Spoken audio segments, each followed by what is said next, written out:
El teatro, como la peste, invita al espíritu que exalte sus energías, tomando frente al destino una actitud heroica, superior. Y nos invita a una rebelión.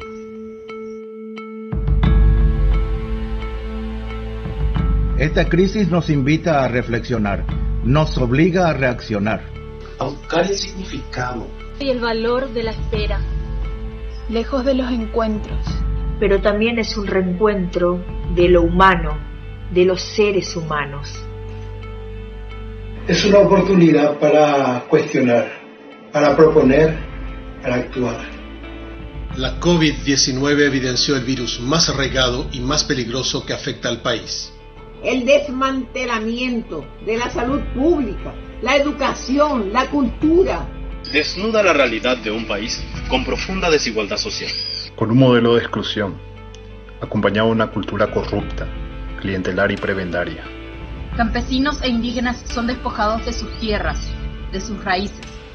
Y los artistas estamos a la vanguardia de esa exclusión. La democratización de la cultura postdictadura sigue siendo un acto fallido. La cultura y el arte no son inservibles. No son un decorado como justifican los políticos para hacer recortes. La cultura y el arte son imprescindibles para el desarrollo de un modelo democrático.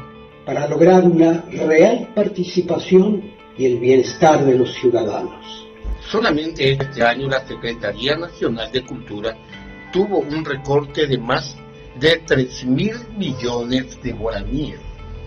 En Paraguay se destina a la cultura solo el 0,23%.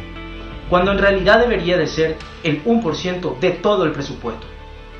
Somos el país que menos invierte en educación, salud y cultura en la región.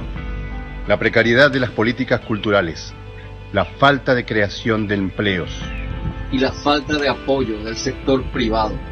Mayormente nuestros trabajos son voluntarios, muy poco pagados. Y no tenemos ni seguro médico, ni jubilación, ni acceso a vivienda propia. Los programas de contención son importantes en este momento. Pero son paliativos, ya que no solucionan los problemas de raíz. Estamos ante un Estado ausente que desconoce que la esencia de su pueblo es la cultura y el arte. Cotembiaponingo tuishamba epeteítetame. Oeshauka Paraguairanga homiñanemba eteba o Caraguape. Hoy el gobierno anuncia una reforma del Estado en medio de la cuarentena. Pero no se puede pensar en un cambio sin la participación de todos los sectores de la sociedad. Una verdadera reforma del Estado debe ser incluyente, plural, estructurada e indefectiblemente cultural. Hemos sido abandonados de nuestras políticas culturales y de nuestras políticas de salud. Los artistas no somos mercancía ni objetos de caridad, somos sujetos de derecho. Los actores y actrices exigimos al Estado paraguayo que reconozca nuestro derecho a la remuneración por copia privada, que nos corresponde por ley. Es por eso que exigimos al gobierno el 1% del presupuesto general de la nación. La promulgación de leyes que favorezcan nuestra labor. Transparencia de los fondos concursables. Fomento de la creación y no la mercantilización de los servicios culturales. La integración y la protección de la cultura indígena, afro y campesina.